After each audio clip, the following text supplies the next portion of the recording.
You know, you may ask, why did I decide to come here, Dr. Jarvis? Because I'm so excited for you. Randy and I have begun this about a year ago, in which we both went to North Carolina. And we were at what's called the Hunt Institute. And it was a 2-day session with Secretary Duncan. And we set a goal right then that we were going to participate to Race to the Top, but we were going to do it our way. We weren't going to have someone tell us this is how you do it. We're going to do it our way. And so we set about saying that means all in. No one's on the sideline, all in. So if we don't get virtually all the districts or the bulk of the districts, I consider that a failure. So you ask why Randy and I are on the road every day trying to encourage. That's why. Because I don't think we win if we don't have all in.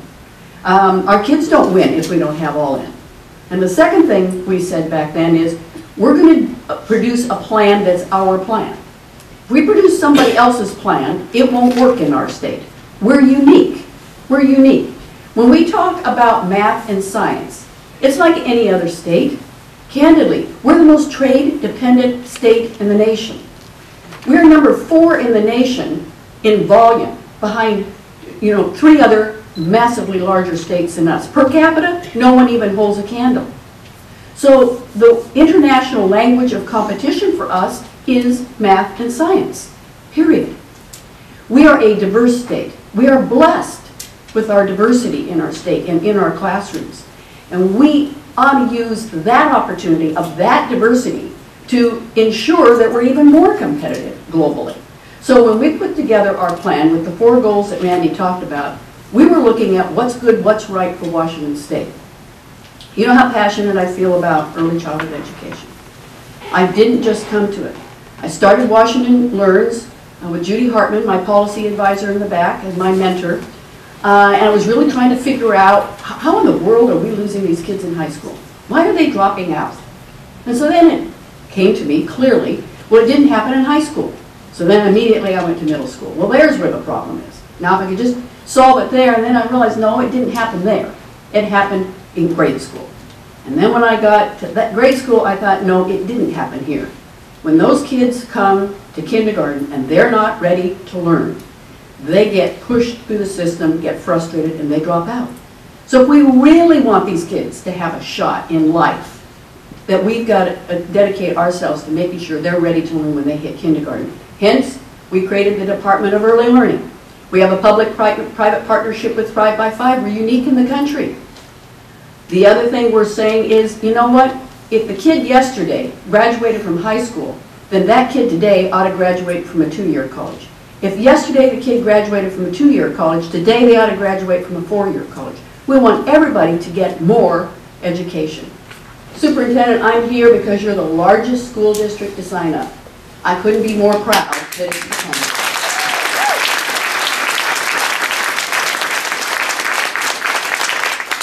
Mayor, I'm so glad you could be here. That tells you what a community effort this is.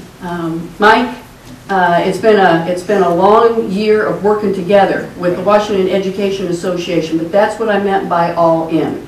And we've got our State Board of Education that couldn't make it today, but they're on our team, and they've been working hard for the legislation on accountability. So this is about our teachers, this is about our school board members, this is about our principals and our superintendents. But what it really is about at the end of the day, it's about our kids. And I tell you, I'm getting Arnie Duncan out here. I have one major purpose in mind. I want to show Arnie Duncan an innovative school. And then I want to challenge him to show me that any charter school in America, without any failure, is happening like what's happening here in the Tacoma School District with innovative schools. I call them innovative schools. They are exactly what I think Arnie Duncan's talking about. I think they're exactly what the President of the United States is talking about. But you don't have to do it some prescriptive way and call it a charter school. So we decided, with the voters having said no 3 times, we weren't going to go back there. That we were going to take the spirit of what was intended, the spirit of what was intended through our innovation schools and convince them that we're leading the nation. And my intent is to bring Arnie Duncan to the Tacoma School District and introduce him to innovative schools and say, this is what America should be doing. Call it a charter school, call it what you want, I don't really care. These are the innovative schools that are really going to turn our kids around. and give them the chance to succeed in school and to succeed in life. So I come here today to congratulate you. I've come from Washington, D.C. I traveled up the road to get to the memorial that we have for our fallen law enforcement officers. I was determined to get to here, and I know Randy was as well, because I'm telling you, I'm proud of the Tacoma School District. You're making a difference in the lives of these children. That's what it's all about. You know, if I can do any legacy in my 30-some years in public service, it will be that I left the kids of Washington State a little better off than when I arrived. That they had health care, that they had a chance at a good education, they had a loving home, that they felt protected, and realized that there was nothing they couldn't do. So thank you all for what you've done for the kids of the Tacoma School District. This is about success. And with all of you on the same page, on the same team, we're there, Randy and the State Board and I, to make sure that you are successful, because if you're successful, your kids in that classroom will be successful. Congratulations, everyone. A lot of people have asked me the question, well, what exactly is this Race to the Top, and what are we trying to do? And it's really 4 things. But it's unfortunate, you know, some people go, well, what's the new? Really, it's 4 things we've been working on that I truly believe that it's 4 things, but we can be more innovative if occasionally we have a little extra resource. Now, I don't blame the state for not coming up with extra resource, but if we can't come up with resource and we're just on one level, is there a way to grab some other resources to push us along? And here's the 4 goals that we thought would make our plan, that everybody could be together and be focused on, so our communities could come together and say, early learning. The governor has been a strong supporter. Many communities have stepped up and said, you know, part of our graduation issue and losing kids on graduation is early learning, that we never get them at a point when we get to start, and we spend a lot of resources trying to do tutorial. So early learning is one of our goals. That seems like everybody goes, yeah, the research supports that. And then math and science. We can all look at each other and say, can we do a better job in math and science? Do we need to try different ways of getting different kids involved in math and science so their future is secure, of doing really and helping our economy and making a difference? And then the achievement gap. We got to look each other in the face and say, you know, with some groups of kids, we don't do as good as we should.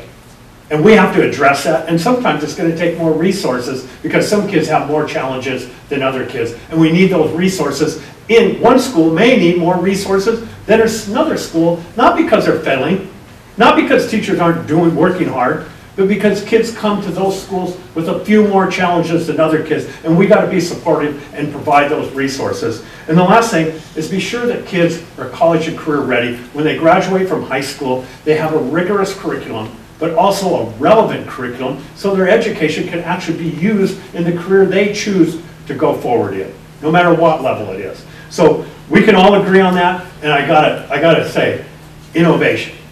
You know, we've got to come to the table and work together as educators and say, how can we do things different to meet the need? I mean, the Lincoln Project and what you're doing at the School of the Arts and all those things, to kind of adjust our schedules and just how we do it, but with the mind frame that we're going to make a difference for kids and that kids are our focus. When we do that, it seems like, you know, the adults get out of the way and the kids learn. I mentioned our school improvement grant in our 4 middle schools. People have asked me with some surprise, how are we doing that? It's such a radical change for the teachers. It's something that hasn't been done elsewhere in the state. And I have tried to consistently say to people, it's because of a wonderful partnership that exists in Tacoma. And that is the Tacoma Education Association has worked with us consistently, not just in this, but throughout these last 3 years that I've been blessed to be here.